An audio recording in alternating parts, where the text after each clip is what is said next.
ശ്വാസത്തിലേക്ക് ശ്രദ്ധിക്കാം.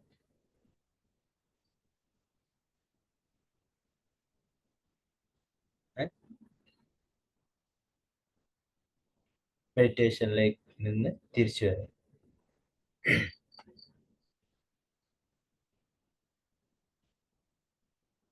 ഓക്കെ, അപ്പൊ എല്ലാവരും മെഡിറ്റേഷന് തിരിച്ചു വന്നിട്ടുണ്ട് എന്ന് വിചാരിക്കുന്നു. വന്നിട്ടുണ്ടെങ്കിൽ ജസ്റ്റ് ഒന്ന് മെസ്സേജ് ചെയ്യൂ, ജസ്റ്റ് ഒന്ന് മെൻഷൻ ചെയ്യോ നമ്മൾ ചാറ്റ് ബോക്സിൽ. മെഡിറ്റേഷൻ തിരിച്ചു വന്നിട്ടുണ്ടോ? ആൻഡ് പറ്റുന്ന ആളുകളൊക്കെ ഓക്കെ ഗുഡ്. പറ്റുന്ന ആളുകളൊക്കെ എന്ത് ചെയ്യുക, ഒന്ന് വീഡിയോ മോഡിൽ വരും കേട്ടോ. വീഡിയോ ഓൺ ആക്കിയിട്ട് തന്നെ ഇരിക്കാൻ നോക്കാം. ആൻഡ് ആ ഒരു സമയത്ത് എന്ത് ചെയ്യും, നിങ്ങൾക്ക് സെഷന്റെ കറക്റ്റ് ആ ഒരു എഫക്റ്റ് എന്താന്നുള്ളത് വീഡിയോ ഓഫ് ആക്കിയിരിക്കുന്നതും വീഡിയോ ഓൺ ആക്കിയിരിക്കുന്നതിന്റെ ആ ഒരു എഫക്റ്റ് കറക്റ്റ് മനസ്സിലാവും. ഓക്കെ, നമ്മൾ വീഡിയോ ഓൺ ആക്കിയിട്ട് ഇരിക്കുന്ന സമയത്ത് നമ്മളെ ഫുൾ കോൺസെൻട്രേഷൻ എന്ത് ചെയ്യും, നമ്മളെ ഈ ഒരു സെഷനിലേക്ക് മാത്രം, ഈ ഒരു ടൈമിൽ ഈ ഒരു സെഷനിലേക്ക് മാത്രമായിട്ട് പോകും. അതർവൈസ് നമ്മൾ എന്ത് ചെയ്യും, ഇങ്ങനെ ഡിസ്ട്രാക്ട് ചെയ്ത് പല തോട്ട്സിലേക്കും നമ്മൾ പോകും. ഓക്കെ, അപ്പൊ കണക്ട് ചെയ്ത് നമ്മളിവിടെ സംസാരിക്കുന്ന കാര്യങ്ങളിലേക്ക് പൂർണ്ണമായിട്ട് നിങ്ങൾക്ക് ആ ഒരു ഫോക്കസ് കൊടുക്കണമെന്നുണ്ടെങ്കിൽ എന്ത് ചെയ്യാം, മാക്സിമം വീഡിയോ ഓൺ ആക്കിയിട്ട് തന്നെ ഇരിക്കാം കേട്ടോ. ഓക്കെ, നമ്മളിപ്പോ ഇന്ന് ചെയ്തിട്ടുള്ള മെഡിറ്റേഷൻ എന്ന് പറഞ്ഞാൽ നമ്മൾ എന്ത് ചെയ്തിട്ടുണ്ട്, നമ്മളെ ബെസ്റ്റ് സെൽഫിന് കാണാൻ പറഞ്ഞിട്ട്, പിന്നെ നമ്മളെ ബെസ്റ്റ് സെൽഫിനെ കണക്ട് ചെയ്തു. നമ്മൾ ആ ബെസ്റ്റ് സെൽഫിനോട് ചോദിച്ചു എന്താണ് ഞാൻ ചെയ്യേണ്ടത്. ഓക്കെ, ഇപ്പൊ എക്സാമ്പിൾ ആയിട്ട് ഞാൻ എൻ്റെ ബെസ്റ്റ് സെൽഫിനോട് ചോദിക്കുകയാണ് ഞാൻ എന്താണ് നെക്സ്റ്റ് ചെയ്യേണ്ടത്. ആ ഒരു ബെസ്റ്റ് സെൽഫായിട്ട് മാറാൻ വേണ്ടിയിട്ട് ഞാൻ ഇനി എന്താണ് ചെയ്യേണ്ടത് എന്നുള്ളത് എന്ത് ചെയ്യാണ്, ചോദിക്കുകയാണ്. അപ്പം ആ സമയത്ത് ചില ആളുകൾക്ക് കിട്ടിയിട്ടുണ്ടാവും, മെഡിറ്റേഷനിൽ ഫോക്കസ് ചെയ്തിരുന്നിട്ടുള്ള ആളുകൾക്ക് കിട്ടിയിട്ടുണ്ടാവും. അതർവൈസ് ഫസ്റ്റ് ട്രൈ ഒക്കെ ചെയ്യുന്ന ആളുകൾക്ക് മേ ബി ആ ഒരു ബെസ്റ്റ് സെൽഫിനെ കിട്ടിയിട്ടുണ്ടാവില്ല. ബിക്കോസ് നമ്മൾ ഇതുവരെ അങ്ങനെ ഒരു ബെസ്റ്റ് സെൽഫിനെ അഡ്രസ്സ് ചെയ്തിട്ടില്ല. നമ്മളെ വീട്ടിലുള്ള ഒരു വിരുന്നുകാരനെ തീരെ പരിഗണിച്ചിട്ടില്ലെങ്കിൽ എന്ത് ചെയ്യും, ആ വിരുന്നുകാരൻ വീട്ടിൽ നിന്ന് ഇറങ്ങി പോകൂലേ. അപ്പൊ അതുപോലെ തന്നെ എന്ത് ചെയ്തിട്ടുണ്ടാവും, നമ്മളെ ബെസ്റ്റ് സെൽഫ് അല്ലെങ്കിൽ നമ്മളെ തന്നെ ഉള്ളിലുള്ള ആ ഒരു എനർജി, ആ ഒരു പൊട്ടൻഷ്യൽ എന്ത് ചെയ്തിട്ടുണ്ടാവും, നമ്മൾ മൈൻഡ് ചെയ്യാതെ അല്ലെങ്കിൽ നമ്മൾ അത്ര തന്നെ ഒരു കെയറിങ് കൊടുക്കാതെ ഇത്രയും കാലം ഇട്ടതുകൊണ്ട് തന്നെ എന്ത് ചെയ്തിട്ടുണ്ടാവും, നമ്മളുമായിട്ട് ചെറിയ പിണക്കത്തിലായിരിക്കും. അപ്പൊ എന്ത് ചെയ്യുക, റിപ്പീറ്റഡ്ലി നിങ്ങൾ എന്ത് ചെയ്യുക, മെഡിറ്റേഷൻ പ്രാക്ടീസ് ചെയ്യുന്ന സമയത്ത് ഹയർ സെൽഫ് അല്ലെങ്കിൽ ആ ഒരു ബെസ്റ്റ് സെൽഫിനെ എന്ത് ചെയ്യുക, മീറ്റ് ചെയ്യുക. ആൻഡ് ബെസ്റ്റ് സെൽഫിനോട് ചോദിച്ചുകൊണ്ടിരിക്കുക ഞാൻ എന്താണ് നെക്സ്റ്റ് ചെയ്യേണ്ടത്, നെക്സ്റ്റ് എൻ്റെ ലൈഫിൽ ഞാൻ എന്ത് മൂവ്മെന്റ് ആണ് എടുക്കേണ്ടത് എന്നുള്ളത് എന്ത് ചെയ്യാം, ചോദിച്ചുകൊണ്ടിരിക്കുക എന്നുള്ളതാണ്. അപ്പൊ ഇത്രമാത്രമാണ് മെഡിറ്റേഷനെ പറ്റിയിട്ട് പറയാനുള്ളത്.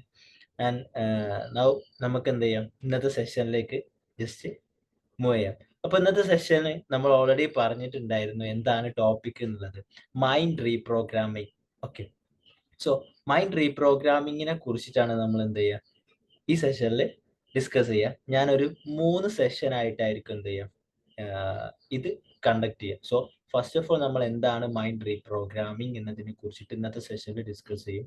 ദെൻ എന്തൊക്കെയാണ് അതിന്റെ ബെനിഫിറ്റ്സ് എന്നുള്ളത് നമ്മൾ നെക്സ്റ്റ് ഒരു സെഷനിൽ ഡിസ്കസ് ചെയ്യും. ആഫ്റ്റർ ദാറ്റ് എന്ത് ചെയ്യും, എങ്ങനെയാണ് നമ്മൾ മൈൻഡ് റീപ്രോഗ്രാമിംഗ് ചെയ്യുക, നമ്മളെ മനസ്സിനെ എങ്ങനെയാണ് നമ്മൾ റീപ്രോഗ്രാമിംഗ് ചെയ്യുക എന്നുള്ളത് നമ്മൾ എന്ത് ചെയ്യും, ഡിസ്കസ് ചെയ്യും. സോ അതിനു മുമ്പ് എന്ത് ചെയ്യാം, നമുക്കൊരു ചെറിയ വീഡിയോ കണ്ടിട്ട് വരാം. നെക്സ്റ്റ് നമ്മളെ മൈൻഡ് റീപ്രോഗ്രാമിംഗ് വർക്ക്ഷോപ്പിന്റെ ഒരു ചെറിയ വീഡിയോ കണ്ടിട്ട് എന്ത് ചെയ്യാം, പെട്ടെന്ന് തിരിച്ചു വരാം. ഓക്കെ,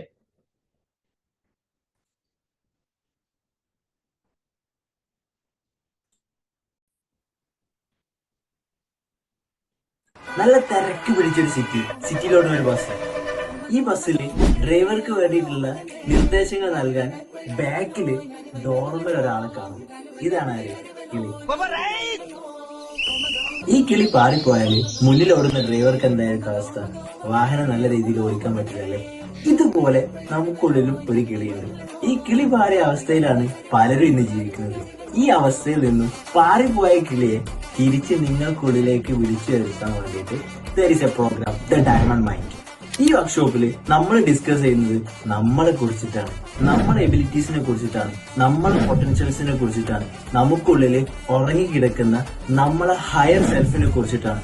അതുകൊണ്ട് തന്നെ നിങ്ങൾക്ക് വേണ്ടിയിട്ടുള്ള നല്ല നിർദ്ദേശങ്ങൾ നിങ്ങൾക്കുള്ളിൽ നിന്ന് തന്നെ വരുന്നുണ്ട്. അത് പിക്ക് ചെയ്യാൻ പറ്റാത്ത അവസ്ഥയാണ് ഇന്ന് എല്ലാവർക്കും ഉള്ളത്.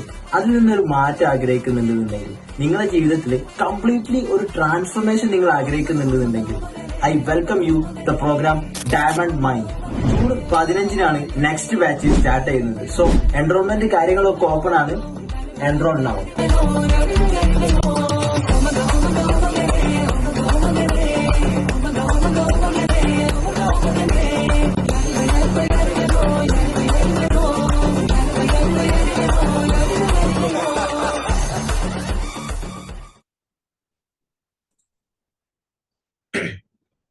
ഓക്കെ, അപ്പോൾ അതില് ഇപ്പൊ നമ്മുടെ നെക്സ്റ്റ് പ്രോഗ്രാം വരുന്നത് ജൂൺ 15-നാണ്. ഡയമണ്ട് മൈൻഡിന്റെ 4th ബാച്ചാണ് സ്റ്റാർട്ട് ചെയ്യാൻ പോകുന്നത്.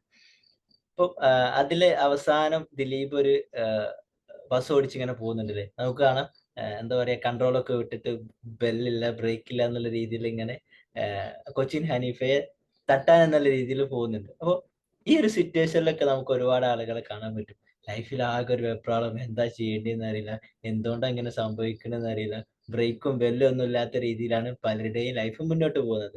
സോ അതിൽ നിന്നൊക്കെ ഒരു മാറ്റം വേണമെന്നുണ്ടെങ്കിൽ നമ്മൾ ബേസിക് ആയിട്ട് വർക്ക് ചെയ്യേണ്ടത് നമ്മളെ മൈൻഡിലാണ്, നമ്മളെ മനസ്സിലാണ്.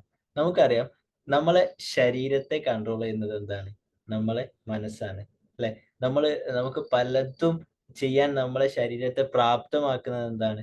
നമ്മളെ മനസ്സാണ്. സോ മനസ്സിന്റെ ശക്തിക്ക് അനുസരിച്ചാണ് നമ്മളെ ശരീരത്തിന് എന്തുണ്ടാവുക? ശക്തിയും അല്ലെങ്കിൽ കഴിവും കാര്യങ്ങളും ഒക്കെ ഉണ്ടാവുക. സോ മൈൻഡ് റീപ്രോഗ്രാമിങ്ങിലേക്ക് കിടക്കുന്ന സമയത്ത് ഫസ്റ്റ് ഓഫ് ഓൾ ഞാനൊരു കഥ പറയാം, അല്ലെ? കഥ പറഞ്ഞിട്ട് തുടങ്ങും. കഥ എല്ലാവർക്കും ഇഷ്ടമാണ്. സോ കഥ വരുന്നത് ഇങ്ങനെയാണ്.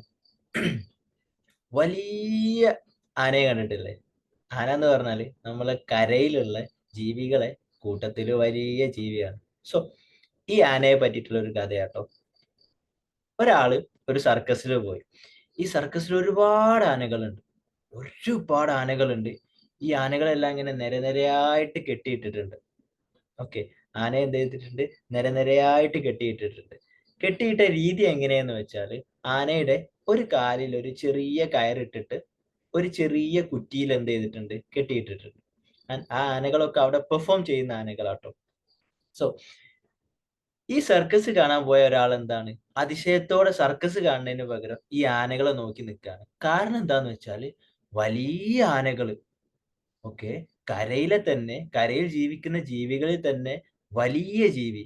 ഈ ജീവി എങ്ങനെയാണ് ഒരു ചെറിയ കഷ്ണം കയറില് ഇങ്ങനെ കെട്ടിയിട്ടിരിക്കുന്നത് എന്നുള്ളതാണ് ആളെ ഡൗട്ട്. അപ്പൊ ആളെന്ത് ചെയ്യാണ്? ഡൗട്ട് വന്ന ഉടനെ തന്നെ ആനപ്പാപ്പാന്റെ അടുത്ത് പോയിട്ട് ചോദിക്കുകയാണ്, എക്സ്ക്യൂസ് മീ മിസ്റ്റർ, നിങ്ങൾ എങ്ങനെയാണ് ഇത്രയും വലിയ ആനയെ ഇത്ര ചെറിയ കയറിൽ കെട്ടിയിട്ടിരിക്കുന്നത് എന്നുള്ളത്. ആ സമയത്ത് ആനപ്പാപ്പാന് വലിയ ജാടയും കാര്യങ്ങളൊന്നും ഇല്ലാതെ പറയാണ്, സിമ്പിൾ ആണ്, ഞാൻ ഇവരെ ചെറുപ്പം മുതലേ പോറ്റുന്നതാണ്. ഓക്കെ, ശ്രദ്ധിക്കണേ, ഇവിടെ ഒരു പോയിന്റ് ഉണ്ട്. ഞാൻ ഈ ആനകളെ ചെറുപ്പം മുതലേ പോറ്റി വരുന്നതാണ്. ഓക്കെ, അതുകൊണ്ട് തന്നെ ചെറുപ്പത്തിൽ ഞാൻ എന്ത് ചെയ്തു? ആനകൾക്ക് ഒരു ചെങ്ങല ഇട്ട് കൊടുത്തു. ചെറിയ ആനക്കുട്ടിയായിരുന്ന സമയത്ത് ഒരു ചെങ്ങല കാലിൽ ഇട്ടിട്ട് എന്ത് ചെയ്ത്? ഒരു മരത്തിൽ ബന്ധിപ്പിച്ച്. അപ്പം ചെറുപ്പത്തില് ആനക്ക് അങ്ങോട്ട് ഓടിക്കളിക്കാൻ വേണ്ടിയിട്ട് ആന എന്ത് ചെയ്തു? ചെങ്ങല പൊട്ടിക്കാൻ വേണ്ടിയിട്ട് ശ്രമിച്ചു. ഇങ്ങനെ ചെങ്ങല പൊട്ടിക്കാൻ വേണ്ടി ശ്രമിച്ച സമയത്ത് ആനയുടെ കാലിൽ മുറിവ് വന്നു. അത് വേദന എടുക്കാൻ തുടങ്ങി. വീണ്ടും പൊട്ടിക്കാൻ ശ്രമിച്ചു, വീണ്ടും വേദന വന്നു. വീണ്ടും പൊട്ടിക്കാൻ ശ്രമിച്ചു, വീണ്ടും വേദന വന്ന സമയത്ത് ആനക്ക് മനസ്സിലായത്, തന്റെ കാലിലുള്ള ചെങ്ങല അല്ലെങ്കിൽ ഈ ഒരു കയറ്, ഈ ഒരു ബന്ധനം പൊട്ടിക്കാൻ ശ്രമിച്ചാൽ എന്ത് ചെയ്യും? അത് തനിക്കൊരു പെയിൻ ആയിട്ട് മാറും, അത് തനിക്കൊരു വേദനയായിട്ട് മാറുന്ന് ആനക്ക് എന്ത് ചെയ്യാണ്? മനസ്സിലാവാണ്. അങ്ങനെ വളർന്നു വലുതായ ആനക്ക് എന്ത് ചെയ്തിട്ടുണ്ട്? ഓൾറെഡി അതൊരു പ്രോഗ്രാം ആയിട്ട് എവിടെ കയറിയിട്ടുണ്ട്? ഉള്ളില് കയറിയിട്ടുണ്ട്. എന്താണ്?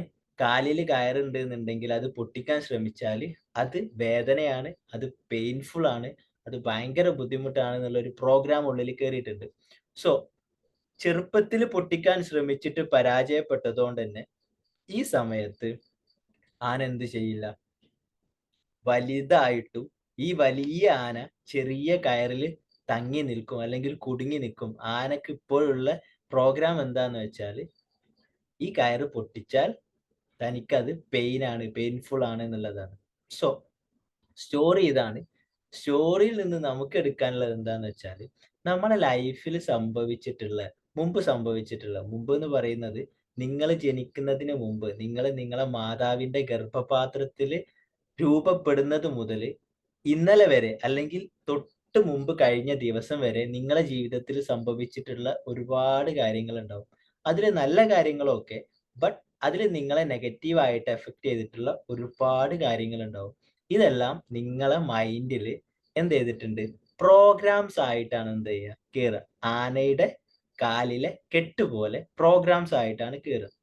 സോ ഫോർ എക്സാമ്പിൾ പറയുകയാണെങ്കിൽ നിങ്ങളിപ്പം ഒരു സംഗതിക്ക് വേണ്ടിയിട്ട് ട്രൈ ചെയ്യാണ്. നിങ്ങളൊരു സംഗതി ചെയ്യാൻ വേണ്ടിയിട്ട് എന്ത് ചെയ്യാണ്? ട്രൈ ചെയ്യാണ്. നിങ്ങൾക്ക് അതിന് കഴിയുന്നില്ല. നിങ്ങൾ അതിന്റെ മാക്സിമം എഫേർട്ട് ഇട്ടിട്ട് ചെയ്യാൻ നോക്കുന്നു. ബട്ട് കഴിയുന്നില്ല. അപ്പൊ നിങ്ങൾ എന്ത് ചെയ്യും? നിങ്ങൾക്കത് എനിക്ക് പോസിബിൾ അല്ല. അല്ലെങ്കിൽ ഇത് നമുക്ക് പറ്റിയ പണിയല്ല. നമ്മളൊക്കെ പറയില്ലേ? കൊക്കിൽ ഒതുങ്ങുന്നതേ കൊത്താവൂ എന്നൊക്കെ പറയണ പോലെ ഇത് എനിക്ക് പറ്റിയ പണിയല്ല എന്ന് പറഞ്ഞ് ഒഴിവാക്കും. But actually there is A chance. എന്ത്? മുമ്പ് ചെറുപ്പത്തില് ഈ ആനയുടെ കാലിലിട്ടിട്ടുള്ള കയറ് പോലെ ഈ ഇഷ്യൂ നമ്മൾ എന്തിനാണോ ട്രൈ ചെയ്യുന്നത് അത് ബേസ് ചെയ്തിട്ട് ചെറിയൊരു പ്രോഗ്രാം നമ്മൾ ഉള്ളിൽ കയറിയിട്ടുണ്ടാവും. ഈ പ്രോഗ്രാം അവിടുന്ന് റീവയർ ചെയ്തിട്ട് എടുത്ത് ഒഴിവാക്കുന്ന സമയത്ത് മാത്രമേ എന്ത് ചെയ്യാൻ പറ്റുള്ളൂ? നമ്മൾ ചെയ്യണം. ലൈഫിൽ നമ്മൾ ചെയ്യണം. അല്ലെങ്കിൽ നമ്മൾ ആഗ്രഹിക്കുന്ന ആ ഒരു സ്റ്റെപ്പ് അല്ലെങ്കിൽ ആഗ്രഹിക്കുന്ന ആ ഒരു ലൈഫ് ഉണ്ടല്ലോ, അതിലേക്ക് നമുക്ക് കടക്കാൻ പറ്റുള്ളൂ എന്നുള്ളതാണ്. ഇത് ഒരു ഏരിയ മാത്രമല്ല ട്ടോ. എല്ലാ ഏരിയയും. ഇപ്പൊ എക്സാമ്പിൾ ആയിട്ട് പറയുകയാണെങ്കിൽ നമ്മളെ ബന്ധങ്ങള്, ഓക്കെ. നമ്മള് മറ്റുള്ളവരായിട്ടുള്ള ബന്ധങ്ങള്, നമ്മളെ സ്വഭാവങ്ങള്, നമ്മളെ കയ്യില് വരുന്ന പണം, നമ്മളെ സമ്പത്ത്, നമ്മളെ ആരോഗ്യം, ഇങ്ങനെ തുടങ്ങി നമ്മളെ ജീവിതത്തിന്റെ എല്ലാ ഭാഗത്തിലും ഒരുപാട് പ്രോഗ്രാംസ്, ലക്ഷക്കണക്കിന് പ്രോഗ്രാംസ് എന്ത് ചെയ്തിട്ടുണ്ടാവും? ഓൾറെഡി നമ്മളെ ഉള്ളില് കേറിയിട്ടുണ്ടാവും. ഈ പ്രോഗ്രാംസിനനുസരിച്ചാണ് നമ്മൾ എന്ത് ചെയ്യുക? മുന്നോട്ട് പോകുന്നത്. സിംപിളി വേറൊരു എക്സാമ്പിൾ വെച്ചിട്ട് പറയുകയാണെങ്കിൽ ബിൽഡിങ്സ്, അതായത് കെട്ടിടങ്ങൾ ഉണ്ടാക്കുന്നത് കണ്ടിട്ടില്ലേ? കെട്ടിടങ്ങൾ കെട്ടിടങ്ങൾ എങ്ങനെ ഉണ്ടാക്കുക? ഒരു ചെറിയ ചെറിയ എന്താ പറയാ കല്ലുകളും സിമെന്റ്സും അതുപോലെ തന്നെ കോൺക്രീറ്റ്സും ഒക്കെ യൂസ് ചെയ്തിട്ടാണ് എന്ത് ചെയ്യുക? വലിയ കെട്ടിടങ്ങൾ ഉണ്ടാക്കല്. ഈ വലിയ കെട്ടിടത്തില് നമുക്കൊരു ഭാഗം മാറ്റണമെന്നുണ്ടെങ്കിൽ നമ്മൾ എന്ത് ചെയ്യും? ആ ഏരിയ പൊളിച്ചിട്ട് നമുക്ക് മാറ്റാൻ പറ്റും. നമ്മൾ കൺസ്ട്രക്ട് ചെയ്യുന്നതാണല്ലേ, നമ്മൾ ഉണ്ടാക്കുന്നതാണ് എന്ത്? കെട്ടിടങ്ങൾ. ഇതുപോലെയാണ് നമ്മൾ ഒരുപാട് ബിലീഫ്സും നമ്മളെ മൈൻഡ് സെറ്റും നമ്മളെ ഇപ്പോഴത്തെ ലൈഫ്. നമ്മൾ ഒരുപാട് കാര്യങ്ങൾ ചേർത്ത് വെച്ച് ചേർത്ത് വെച്ച് ചേർത്ത് വെച്ച് ചേർത്ത് വെച്ച് ഉണ്ടാക്കിയതാണ് നമ്മളെ ബിലീഫ്. നമ്മളെ ജീവിതത്തെ പറ്റിയിട്ടുള്ള ഒരു കാഴ്ചപ്പാട്. ഓക്കെ. നമ്മളെ ജീവിതത്തെ പറ്റിയിട്ടുള്ള ഒരു കാഴ്ചപ്പാട്. നമ്മൾ ഒരുപാട് സംഗതികൾ നമ്മളെ ജീവിതത്തിൽ മുമ്പ് നടന്നിട്ടുള്ള ഒരുപാട് സംഗതികളെ ബേസിൽ നമ്മൾ ചേർത്ത് വെച്ചിട്ടുള്ള ഒരു സംഗതിയാണ്. അതില് പലതും എന്താണ്? പ്രോഗ്രാംസ് ആണ്. നമ്മൾ പോലും അറിയാതെ നമ്മുടെ ഉള്ളിൽ കേറിയിട്ടുള്ള പ്രോഗ്രാംസ് ആണ്. സോ ഈ പ്രോഗ്രാംസിന്റെ പ്രത്യേകത എന്താന്ന് വെച്ചാല് ഇപ്പം ഞാൻ സെഷൻ എടുക്കുന്ന സമയത്ത് പറയുന്ന ഒരു സ്റ്റോറി ഉണ്ട്. എന്താന്ന് വെച്ചാല് ഒരു ഹസ്ബൻഡ് ആൻഡ് വൈഫ് വന്നിട്ടുള്ള ഒരു റിയൽ സ്റ്റോറിയാണ്. എന്റെ തന്നെ ആഹ് ഗുരുവിന്റെ മെന്റർ ഡോക്ടർ ജിജി വിജയൻ അവരെടുത്ത് വന്നിട്ടുള്ള ഒരു കേസാണ്. എന്താന്ന് വെച്ചാൽ ഒരു ഹസ്ബൻഡ് ആൻഡ് വൈഫ് അവർക്ക് എന്താണ് അവർ തമ്മിൽ ഡിവോഴ്സ് ആവണം എന്നാണ് പറയുന്നത്. അവർക്ക് എന്താണ് ഒപ്പരം ഒരുമിച്ച് പോവാൻ ചെറിയ ബുദ്ധിമുട്ടുണ്ട്. ഓക്കെ ആവുന്നില്ല എന്നാണ് പറയുന്നത്. അങ്ങനെ മാം എന്ത് ചെയ്ത് അവരെ കാര്യങ്ങളൊക്കെ ചോദിച്ചു, അന്വേഷിച്ചു. അവരായിട്ട് കൂടുതൽ സമയം സംസാരിച്ചു. ആ സമയത്ത് വൈഫ് പറഞ്ഞു, "ഹസ്ബൻഡ് എന്നെ തല്ലുന്നുണ്ട്. അതുകൊണ്ട് തന്നെ എന്താണ് എനിക്ക് ആളെ കൂടെ കോപ്പ് അപ്പ് ചെയ്ത് പോവാൻ കഴിയില്ല. അതുകൊണ്ട് എന്ത് ചെയ്യണം? എനിക്ക് ഡിവോഴ്സ് വേണമെന്ന്" പറഞ്ഞു. അപ്പൊ ഹസ്ബൻഡിനോട് ചോദിച്ചു, "നിങ്ങൾ എന്തിനാ ഇയാളെ തല്ലുന്നതെന്ന്" ചോദിച്ചു. "നിങ്ങൾ എന്തിനാണ് ഭാര്യയെ തല്ലുന്നതെന്ന്?" ആ സമയത്ത് ഹസ്ബൻഡ് പറയാണ്, "എനിക്കറിയില്ല." ഓക്കെ. ഹസ്ബൻഡ് പറയാണ്, "എനിക്കറിയില്ല. ഞാൻ എന്തിനാ തല്ലുന്നതെന്നുള്ളത് എനിക്കറിയില്ല."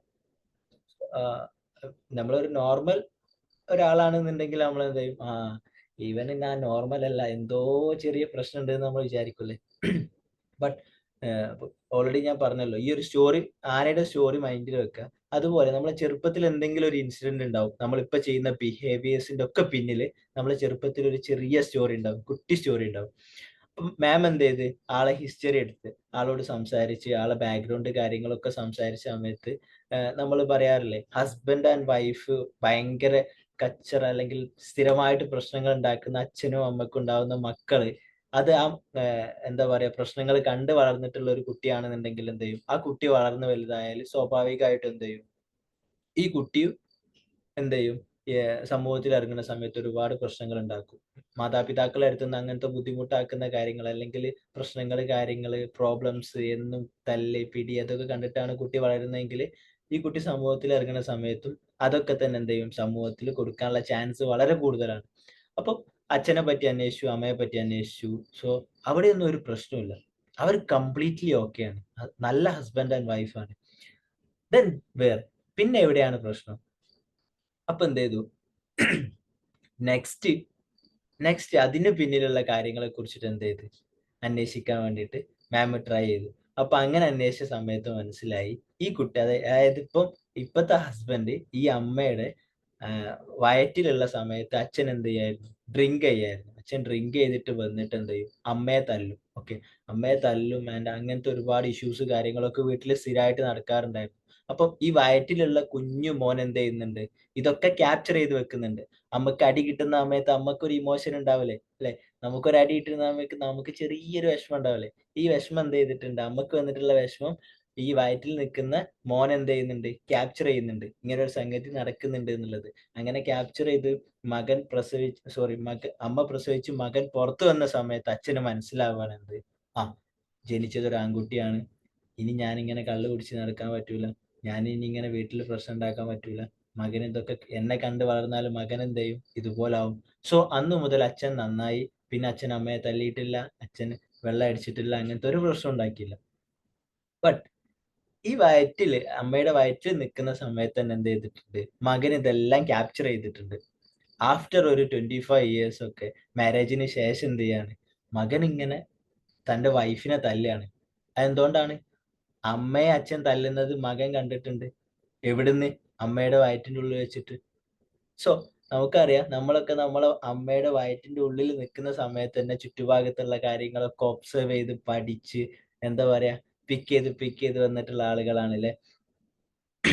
അതുപോലെ തന്നെ കുട്ടികളെ മനസ്സിന്റെ പ്രത്യേകത എന്താന്ന് വെച്ചാൽ, നമ്മൾ ഓരോരുത്തരും കുട്ടികളായിട്ടാണല്ലോ ഇതുവരെ എത്തിയത്, അല്ലെ?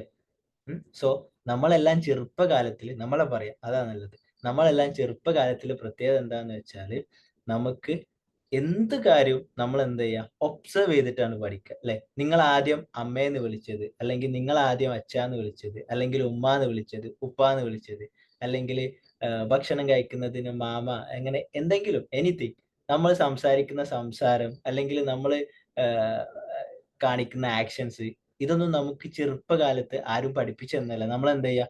ഒബ്സർവ് ചെയ്യും. അച്ഛൻ എന്താണ് ചെയ്യുന്നത്? ഉപ്പ എന്താണ് ചെയ്യുന്നത്? അല്ലെങ്കിൽ അമ്മ എന്താണ് ചെയ്യുന്നത്? ബ്രദേഴ്സ് എന്താണ് ചെയ്യുന്നത്? ഇതൊക്കെ നമ്മൾ ഒബ്സർവ് ചെയ്ത് പഠിക്കുന്നതാണ്. നമ്മൾ പറയാറുള്ളത്, കുട്ടികളെ മനസ്സ് എന്ന് പറയുന്നത് പഞ്ഞി പോലെയാണ്. ഒരു സ്പോഞ്ച് പോലെയാണ്. ഈ സ്പോഞ്ച് നമ്മളൊരു വെള്ളത്തിൽ മുക്കിയാൽ എന്ത് ചെയ്യും? വെള്ളത്തിൽ മുക്കിയെടുത്താൽ ആ വെള്ളം മുഴുവൻ എന്ത് ചെയ്യും? സ്പോഞ്ച് വലിച്ചെടുക്കൂലേ? ഇതുപോലെ നമ്മളെ ചുറ്റുപാടത്ത് നടക്കുന്ന എല്ലാ കാര്യങ്ങളും എന്ത് ചെയ്യും? ചെറുപ്പകാലത്ത് നമ്മളെ മനസ്സ് എന്ത് ചെയ്തിട്ടുണ്ടാവും? ഒബ്സർവ് ചെയ്ത് എടുത്തിട്ടുണ്ടാവും. ഒബ്സർവ് ചെയ്ത് പിക്ക് ചെയ്ത് നമ്മൾ ഉള്ളിൽ വെച്ചിട്ടുണ്ടാവും. ഓക്കെ. ആൻഡ് ഈ ചെറുപ്പകാലത്തിന്റെ മറ്റൊരു പ്രത്യേകത എന്താന്ന് വെച്ചാല്, ഓക്കെ, ഞാൻ ജസ്റ്റ് ഒരു സ്ലൈഡ് എന്ത് ചെയ്യാം? ഷെയർ ചെയ്യാം. സ്ലൈഡ് ഓക്കെ ആണെങ്കിൽ ഒന്ന് പറയണേ. ജസ്റ്റ്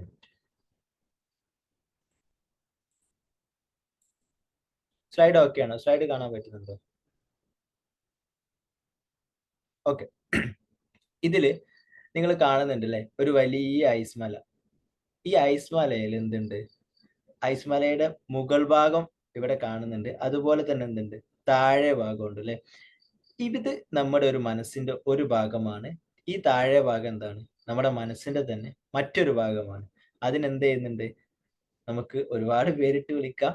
അതിലൊരു പേരാണ് കോൺഷ്യസ് മൈൻഡും ആൻഡ് സബ് കോൺഷ്യസ് മൈൻഡും. നമ്മൾ ബോധതലം എന്നും ഉപബോധ തലം എന്നും പറയും. ഇതിലെ നമ്മളെ ജീവിതത്തിൽ നടക്കുന്ന, അല്ലെങ്കിൽ എന്താ പറയാ, 10% കാര്യങ്ങൾ മാത്രം കൺട്രോൾ ചെയ്യുന്ന ഒരാളാണ് ആര്? നമ്മളെ ഈ മുകളിൽ നിൽക്കുന്ന ആള്.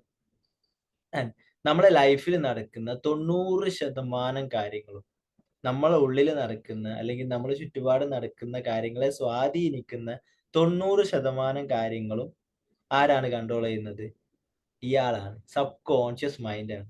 ഓക്കെ. ആളെ പ്രത്യേകത എന്ന് പറഞ്ഞാല്, ഇറ്റ്സ്, എന്താ പറയാ, നമ്മള് ഓക്കെ, ആളെ പ്രത്യേകത എന്താന്ന് വെച്ചാല്, നമ്മളെ ലൈഫിൽ നമ്മൾ അറിയാതെ കാര്യങ്ങൾ ചെയ്തു തരുന്ന ആളാ. നമ്മളെ ലൈഫിൽ നമ്മൾ അറിയാതെ നമുക്ക് കാര്യങ്ങൾ ചെയ്തു തരുന്ന ആളാണ്. സോ നമ്മള് ചെറുപ്പകാലത്ത് നമുക്ക് കോൺഷ്യസ് മൈൻഡ് ഉണ്ടാവില്ല. കോൺഷ്യസ് ഉണ്ടാവില്ല. ആ ചെറിയ ഭാഗം ഉണ്ടാവില്ല. നമുക്ക് സബ് കോൺഷ്യസ് മാത്രം ഉണ്ടാവുക. വലിയ മനസ്സാ ഉണ്ടാവുക. അതുകൊണ്ട് തന്നെ ചുറ്റുഭാഗത്ത് എന്ത് നടന്നാലും നമ്മളെല്ലായിടത്തും ഉള്ളിൽ ഇങ്ങനെ പെറുക്കിയിടും.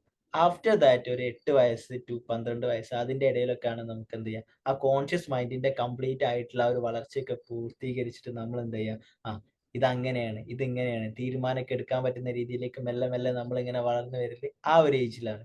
ആ ഒരു ഏജ് എത്തുന്നതിന് മുമ്പ് നമ്മളെ ലൈഫിൽ സംഭവിച്ചിട്ടുള്ള എല്ലാ കാര്യങ്ങളും പിന്നീട് അങ്ങോട്ട് നമ്മൾ മുന്നോട്ട് പോകുന്ന സമയത്ത് എന്ത് ചെയ്യും, നമ്മളെ സ്വാധീനിക്കും. അത് നമുക്ക് ചിലപ്പം ഉണ്ടായിട്ടുള്ള അബ്യൂസസ് ആവാം, നമ്മൾ ആളുകൾ ചീത്ത പറഞ്ഞിട്ടുള്ളതാവാം, നമ്മൾ സ്കൂളിൽ വെച്ചിട്ട് എന്തെങ്കിലും കളിയാക്കപ്പെട്ടതാവാം, നമ്മൾ വീട്ടിൽ എന്തെങ്കിലും കളിയാക്കപ്പെട്ടിട്ടുള്ളതാവാം, അല്ലെങ്കിൽ നമ്മളൊരു സംഗതി ചെയ്തിട്ട് അത് ട്രൈ ചെയ്തിട്ട് അത് ആ ഒരു ചെറിയ പ്രായത്തിൽ നടക്കാത്തതാവാം, എനിത്തിങ് എന്ത് തന്നെ ആവട്ടെ. അതെല്ലാം ഇപ്പോഴത്തെ നമ്മളെ ലൈഫിൽ എന്ത് ചെയ്തിട്ടുണ്ടാവും, നമ്മളറിയാതെ നമ്മളെ ബാധിച്ചുകൊണ്ടിരിക്കുന്നുണ്ടാവും. ഈ സബ് കോൺഷ്യസ് മൈൻഡിന്റെ പ്രത്യേകത എന്താന്ന് വെച്ചാല്, നല്ലപോലെ ശ്രദ്ധിക്കണേ. സബ് കോൺഷ്യസ് മൈൻഡിന്റെ പ്രത്യേകത എന്താന്ന് വെച്ചാല്, ഞാൻ പറഞ്ഞല്ലോ നമ്മളെ ലൈഫിൽ നമ്മളെ അറിയാതെ ഒരുപാട് കാര്യങ്ങൾ നടക്കുന്നുണ്ട്. ഫോർ എക്സാമ്പിൾ ആയിട്ട് ഈ ഒരു സെഷൻ കേട്ടുകൊണ്ടിരിക്കുന്ന സമയത്ത് തന്നെ നിങ്ങളെല്ലാവരും എന്ത് ചെയ്യുന്നുണ്ട്? ശ്വാസം എടുക്കുന്നുണ്ട്. ശ്വാസം എടുത്ത് ശ്വാസം വിടുന്നുണ്ട്. ഒരുപക്ഷെ ഞാൻ പറയുന്ന സമയത്ത് നിങ്ങൾ അതിലേക്ക് ഒന്ന് കോൺഷ്യസ് ആയിട്ടുണ്ടാവും. അതർവൈസ് നിങ്ങൾ അതുവരെ ശ്രദ്ധിച്ചിട്ടുണ്ടാവില്ല. നിങ്ങൾ കണ്ണിങ്ങനെ ബ്ലിങ്ക് ചെയ്യുന്നുണ്ട്. ആൻഡ് ഞാൻ ഈ സെഷൻ എടുക്കുന്ന സമയത്ത് തന്നെ എന്ത് ചെയ്യുന്നുണ്ട്? നിങ്ങളെ മുടി വളരുന്നുണ്ട്. ആൻഡ് നിങ്ങളെ ഹൃദയം എന്ത് ചെയ്യുന്നുണ്ട്? ബീറ്റ് ചെയ്യുന്നുണ്ട്. നിങ്ങളെ ബോഡി മുഴുവനായിട്ട് ബ്ലഡ് സർക്കുലേറ്റ് ചെയ്യുന്നുണ്ട്. നിങ്ങളെ DNA-യിൽ ഒരുപാട് വ്യത്യാസങ്ങൾ വരുന്നുണ്ട്. അങ്ങനെ തുടങ്ങി ഒരുപാട് കാര്യങ്ങൾ എന്ത് ചെയ്യുന്നുണ്ട്? നിങ്ങളെ ഈ ഒരു ചെറിയ ബോഡിയിൽ നിങ്ങളെല്ലാവരും ബോഡിയിൽ നടക്കുന്നുണ്ട്. ഇത് നമ്മളാരും അറിഞ്ഞുകൊണ്ട് ചെയ്യല്ലല്ലോ. ആ സമയം എത്രയായില്ലേ, ഞാൻ എന്റെ ഹൃദയം ഒന്ന് പിടിച്ച് നെക്കട്ടെ, ബ്ലഡ് എല്ലായിടത്തും ഒന്ന് എത്തട്ടെ. ഹൃദയം പിടിച്ച് ആരെങ്കിലും നെക്കുന്നുണ്ടോ? ഇല്ലല്ലോ. ഉണ്ടോ? ഓക്കെ. സമയം എത്ര? എന്നാ ഇനി 2 ശ്വാസം എടുക്കാം.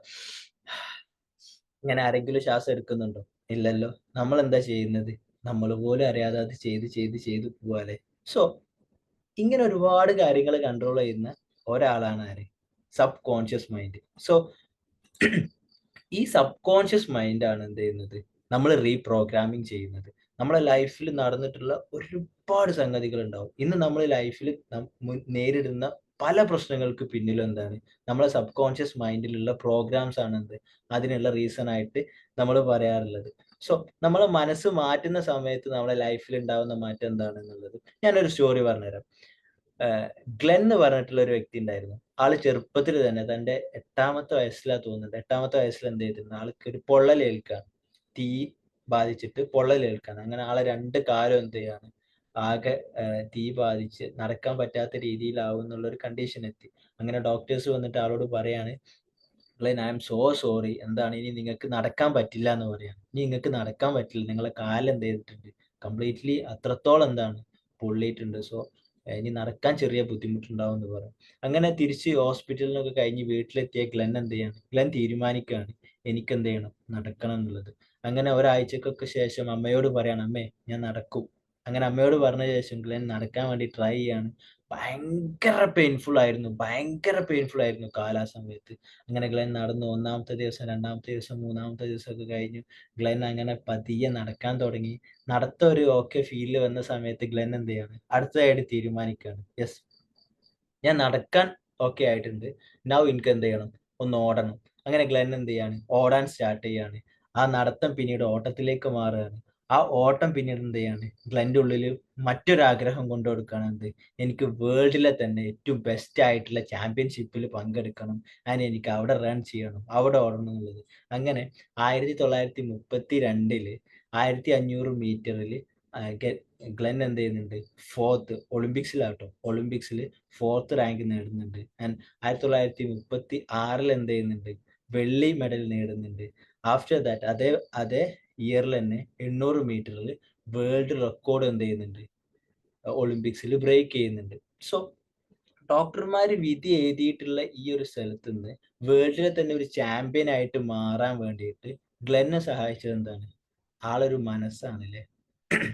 ആളൊരു ഷാർപ്പ് പോയിന്റ് ഓഫ് എന്താ പറയാ വ്യൂ ആണ്. എനിക്കത് എത്തണം. ആ രീതിയിലേക്ക് മനസ്സിനെ ഷാർപ്പൻ ചെയ്ത സമയത്ത് എന്ത് ചെയ്തിട്ടുണ്ട്? ആള് സക്സസിലേക്ക് എത്തിയിട്ടുണ്ട്. ഇതുപോലെ തന്നെ നമ്മളെ ലൈഫിൽ നമുക്ക് ഈ ഭൂമിയിൽ വന്നിട്ടുള്ളതിന് ഒരുപാട് റീസൺസ് ഉണ്ട്. നമ്മൾ ഓരോരുത്തർ വന്നത് ഓരോ റീസൺ വേണ്ടിയിട്ടാണ്. അത് കണ്ടെത്തിയിട്ട് എന്ത് ചെയ്യണം? അത് ഇവിടെ ചെയ്ത് പൂർത്തീകരിച്ച് പോണം. നിങ്ങൾ ഓരോരുത്തരും വന്നത്, ഞാൻ ഉൾപ്പെടെ നിങ്ങൾ ഓരോരുത്തരും ഇവിടെ വന്നിട്ടുള്ളത് എന്തിനു വേണ്ടിയിട്ടാണ്? ഓരോ കാര്യങ്ങൾ ഈ ഭൂമിയിൽ ചെയ്തു തീർക്കാൻ വേണ്ടിയിട്ടാണ്. അതെന്താണ് എന്നുള്ളത് നമ്മൾ 5 വയസ്സിനുള്ളിൽ, ഓക്കെ, ഒരു കുട്ടി എന്തിനാണ് ഈ ഭൂമിയിൽ വന്നിട്ട് എന്നുള്ളത്, ആ കുട്ടിയുടെ പർപ്പസ് എന്താണ് എന്നുള്ളത് എന്ത് ചെയ്തിട്ടുണ്ടാവും? 5 വയസ്സിന്റെ ഉള്ളിൽ ആ കുട്ടി മാതാപിതാക്കളായിട്ട് അല്ലെങ്കിൽ ചുറ്റുപാടിൽ ആരാണുള്ളത് അവരായിട്ട് ഷെയർ ചെയ്തിട്ടുണ്ടാവും. അവർക്കത് പിക്ക് ചെയ്യാൻ കഴിവില്ലാത്തതുകൊണ്ട് തന്നെ അവരെന്ത് ചെയ്തിട്ടില്ല? പിക്ക് ചെയ്തിട്ടില്ല. നിങ്ങൾ ഓരോരുത്തരും നിങ്ങൾ 5 വയസ്സിനുള്ളിൽ എന്ത് ചെയ്തിട്ടുണ്ട്? നിങ്ങളെ മാതാപിതാക്കളോട് പറഞ്ഞിട്ടുണ്ട്. ഞാൻ ഈ ഭൂമിയിലേക്ക് വന്നത് ഇന്ന കാര്യം ചെയ്യാൻ വേണ്ടിയിട്ടാണ്. ഞാൻ ഈ ഭൂമിയിലേക്ക് വന്നത് ഇന്ന സംഗതി പൂർത്തീകരിക്കാൻ വേണ്ടിയിട്ടാണ് എന്നുള്ളത്. സോ നമ്മൾ വന്നിട്ടുള്ള ആ പർപ്പസ് 5 വയസ്സിൽ നമ്മൾ പുറത്ത് പറഞ്ഞിട്ടുള്ള ആ പർപ്പസിന് മുന്നിൽ നമ്മളല്ലാതെ മാറ്റുന്ന ഒരുപാട് കാര്യങ്ങൾ, നമ്മളെ ചുറ്റുപാടുമുള്ള ഒരുപാട് ബാഡ് ആയിട്ടുള്ള ബിലീഫ്സ്, നെഗറ്റീവ് തോട്ട്സ്, അങ്ങനെ ഒരുപാട് സംഗതികൾ എന്ത് ചെയ്തിട്ടുണ്ട്? നമുക്കുള്ളിൽ ഇട്ട് നിന്ന് അതൊക്കെ മൂടിക്കിടക്കുകയാണ്. നമ്മളെ യഥാർത്ഥ പർപ്പസ് ഇപ്പൊ മൂടിക്കിടക്കുകയാണ്. ഈ യഥാർത്ഥ പർപ്പസ് നമുക്ക് ഓപ്പൺ ചെയ്യണമെന്നുണ്ടെങ്കിൽ നമുക്ക് എന്ത് ചെയ്യണം? റീവയറിങ് എന്ത് ചെയ്യണം? റീപ്രോഗ്രാമിംഗ് ചെയ്യണം. എന്നിട്ട് നമ്മളെ യഥാർത്ഥ പർപ്പസ് കണ്ടെത്തി ആ പർപ്പസിൽ ലിവ് ചെയ്യണം. ആ പർപ്പസിൽ ജീവിക്കുമ്പോൾ മാത്രമാണ് എന്ത് ചെയ്യുന്നത്? ആ എക്സാക്റ്റ് ഹാപ്പിനെസ് നമ്മൾ എന്ത് ചെയ്യുക? നമുക്ക് കിട്ടുക എന്നുള്ളതാണ്. അതർവൈസ് നമ്മൾ ജോലിയൊക്കെ ചെയ്യുന്നുണ്ടാവും. ബട്ട് നമുക്ക് എന്താണ് ഒരു സാറ്റിസ്ഫാക്ഷൻ, ഒരു ഇന്നർ സാറ്റിസ്ഫാക്ഷൻ. ഓക്കെ, ഞാൻ കാര്യങ്ങളൊക്കെ ചെയ്യുന്നുണ്ട്. ബട്ട് എനിക്ക് എന്തോ ഒരു സാറ്റിസ്ഫാക്ഷൻ കിട്ടുന്നില്ല എന്നൊക്കെ പറയില്ലേ? ആ ഒരു ഫീല് വരുന്നത് എന്തുകൊണ്ടാണ്? നമ്മൾ പർപ്പസ് കണ്ടെത്തി നമ്മളെ ലൈഫിനെ മുന്നോട്ട് കൊണ്ടുപോകാത്തത് കൊണ്ടാണ് എന്നുള്ളതാണ്. ഓക്കെ, സോ മൈൻഡ് റീപ്രോഗ്രാമിങ്ങിനെ കുറിച്ച് പറയാനുള്ളത് ഇത്രത്തോളമാണ്. ഇനി എന്താണ് മൈൻഡ് റീപ്രോഗ്രാമിംഗ് നിങ്ങളോട് ആരെങ്കിലും ചോദിക്കുകയാണെന്നുണ്ടെങ്കിൽ ഫസ്റ്റ് ഓഫ് ഓൾ നിങ്ങളെ മൈൻഡിൽ വരേണ്ടത്, അല്ലെങ്കിൽ നിങ്ങൾ അതിനെക്കുറിച്ച് ചിന്തിക്കുകയാണെങ്കിൽ നിങ്ങളെ മൈൻഡിൽ വരേണ്ട ഒരു സ്റ്റോറി ആനയുടെ സ്റ്റോറിയാണ്. ഇപ്പൊ നിങ്ങളെ ലൈഫിൽ എന്തെങ്കിലും പ്രശ്നം നിങ്ങൾ അനുഭവിക്കുന്നുണ്ട് എന്നുണ്ടെങ്കിൽ അതിന് പിന്നിൽ ഒരു ചെറിയ കുട്ടി സ്റ്റോറി ഉണ്ടാവും, ചെറിയൊരു പ്രോഗ്രാം ഉണ്ടാവും. ആ പ്രോഗ്രാം നിങ്ങൾ ചേഞ്ച് ചെയ്യുന്ന സമയത്ത് നിങ്ങളെ ലൈഫിൽ നിന്ന് അതിങ്ങനെ ജസ്റ്റ് ഇങ്ങനെ വാനിഷ് ആയി പോകുന്നത് നമുക്ക് കാണാൻ പറ്റും. എനിത്തിങ്, എനി ഇഷ്യൂ, അത് റിലേഷൻഷിപ്പ് ആവട്ടെ, സാമ്പത്തികം ആവട്ടെ, അല്ലെങ്കിൽ ഹസ്ബൻഡ് ആൻഡ് വൈഫ് ആവട്ടെ, ആരോഗ്യം ആവട്ടെ, എന്ത് തന്നെ ആവട്ടെ. സോ ഇത്രത്തോളാണ് മൈൻഡ് റീപ്രോഗ്രാമിങ്ങിനെ പറ്റിയിട്ട് പറയാനുള്ളത്. നമ്മൾ എന്ത് ചെയ്യും? നെക്സ്റ്റ് ഒരു സെഷനിൽ മൈൻഡ് റീപ്രോഗ്രാമിങ്ങിന്റെ ബെനിഫിറ്റ്സിനെ പറ്റിയിട്ട് പറയും. എന്തൊക്കെയാണ് നമ്മൾ ഇങ്ങനെ വന്നിട്ടുള്ള ബാഡ് ആയിട്ടുള്ള ബിലീഫ്സ് നമ്മൾ എടുത്തു ഒഴിവാക്കുന്ന സമയത്ത് നമുക്ക് എന്തൊക്കെ ബെനിഫിറ്റ്സ് ആണ് ഉണ്ടാവുക, നമ്മളെ ലൈഫിൽ എന്തൊക്കെ മാറ്റമാണ് ഉണ്ടാവുക, ഈ നോർമൽ ലൈഫിൽ നിന്ന് നമ്മൾ ആ ഒരു ലൈഫ് പർപ്പസ് കണ്ടെത്തുന്ന സമയത്ത് നമ്മുടെ ലൈഫിൽ ഉണ്ടാവുന്ന ആ ഒരു ഷിഫ്റ്റ് എന്തൊക്കെ ആയിരിക്കും, ഇതൊക്കെ നമ്മൾ എന്ത് ചെയ്യും? ഡിസ്കസ് ചെയ്യും. ദെൻ നെക്സ്റ്റ് അത് കഴിഞ്ഞിട്ടുള്ള സെഷനിൽ എന്ത് ചെയ്യും? എങ്ങനെ നമുക്ക് മൈൻഡ് റീപ്രോഗ്രാമിങ്, ഓക്കെ, എങ്ങനെയാണ് നമുക്ക് മൈൻഡ് റീപ്രോഗ്രാമിംഗ് നടത്തിയെടുക്കാം, നമ്മളെ മനസ്സിനെ എങ്ങനെ മാറ്റിയെടുക്കാം, അത് ഏതൊക്കെ വഴിയിലൂടെ ചെയ്യാം എന്നുള്ളതിനെ കുറിച്ച് നമ്മൾ എന്ത് ചെയ്യും? ഡിസ്കസ് ചെയ്യും. ആൻഡ് വൺസ് മോർ ഞാൻ എന്ത് ചെയ്യാണ്? നിങ്ങളെല്ലാവരെയും ഒന്ന് അപ്രിഷിയേറ്റ് ചെയ്യാണ്. ഞാൻ അപ്രിഷിയേറ്റ് ചെയ്യാണ്. അതുപോലെ തന്നെ നിങ്ങളെ അപ്രിഷിയേറ്റ് ചെയ്യുക. ഈ ഒരു സമയം എന്ത് ചെയ്തതിന്, നിങ്ങൾക്ക് വേണ്ടിയിട്ട് മാറ്റി വെച്ചതിന്. ആൻഡ് മറ്റൊരു കാര്യം പറയാനുള്ളത്, നമ്മളെ നെക്സ്റ്റ് പ്രോഗ്രാം എന്ത് ചെയ്യുന്നുണ്ട്? Diamond mind next program already നിങ്ങൾ വീഡിയോസ് കണ്ടിട്ടുണ്ട്. ജൂൺ 15-നാണ് സ്റ്റാർട്ട് ചെയ്യുന്നത്. സോ അതിലേക്ക് ആർക്കെങ്കിലും ഇൻട്രസ്റ്റഡ് ആയിട്ടുള്ള ആളുകൾ ഉണ്ടെങ്കിൽ എന്ത് ചെയ്യാം? രജിസ്ട്രേഷൻസ് കാര്യങ്ങളൊക്കെ ഓപ്പൺ ആണ്. പറഞ്ഞ പോലെ നിങ്ങൾക്ക് എന്ത് ചെയ്യാം? എൻറോൾ ചെയ്യാം. ആൻഡ് ഈ ഒരു ഇത്രത്തോളമാണ് ഇന്നത്തെ ഈ ഒരു സെഷനിൽ പറയാനുള്ളത്. ആൻഡ് നെക്സ്റ്റ് കുറച്ച് സമയം മാത്രമേ സൂം എൻഡ് ആവാനുള്ളൂ. നിങ്ങൾക്ക് എന്ത് ചെയ്യാം? നിങ്ങൾക്ക് എന്തെങ്കിലും ഫീഡ്ബാക്സ് കാര്യങ്ങൾ പറയാനുണ്ടെങ്കിൽ എന്ത് ചെയ്യാം? ഇപ്പൊ പറയാം. അതർവൈസ് നമുക്ക് എന്ത് ചെയ്യാം? മീറ്റിംഗ് എന്ത് ചെയ്യാം? ഓക്കെ.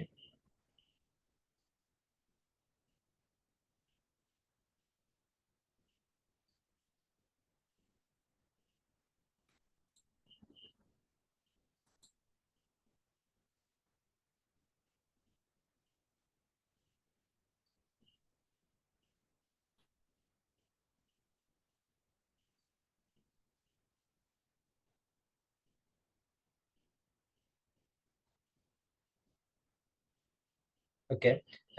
ഓൾറെഡി നമ്മൾ പറഞ്ഞിട്ടുണ്ടായിരുന്നു. മറ്റൊരു കാര്യം എന്താ വെച്ചാൽ നമ്മളെ ഗ്രൂപ്പ് മാറ്റിയിട്ട് നമ്മളൊന്ന് കമ്മ്യൂണിറ്റി ആക്കിയിട്ടുണ്ട്. അതുകൊണ്ട് തന്നെ കമ്മ്യൂണിറ്റിയിലേക്ക് എല്ലാവരെയും ആഡ് ആക്കിയിട്ടുണ്ട്. ഇനി നമ്മൾ കമ്മ്യൂണിറ്റിയിലായിരിക്കും നമ്മളെ ബാക്കി പ്രോഗ്രാംസിന്റെ കാര്യത്തിൽ എല്ലാ അപ്ഡേഷൻസും തരിക. ആൻഡ് കമ്മ്യൂണിറ്റി കുറച്ച് സമയത്തേക്ക് നിങ്ങൾക്ക് വേണ്ടിയിട്ട് ഓപ്പൺ ആയിരിക്കും. നിങ്ങൾക്ക് എന്ത് ചെയ്യാം? അതിൽ ഇന്നത്തെ സെഷന്റെ അഭിപ്രായങ്ങൾ കാര്യങ്ങളൊക്കെ നിങ്ങൾക്ക് എന്ത് ചെയ്യാം? അതിൽ ഷെയർ ചെയ്യാം എന്നുള്ളതാണ്.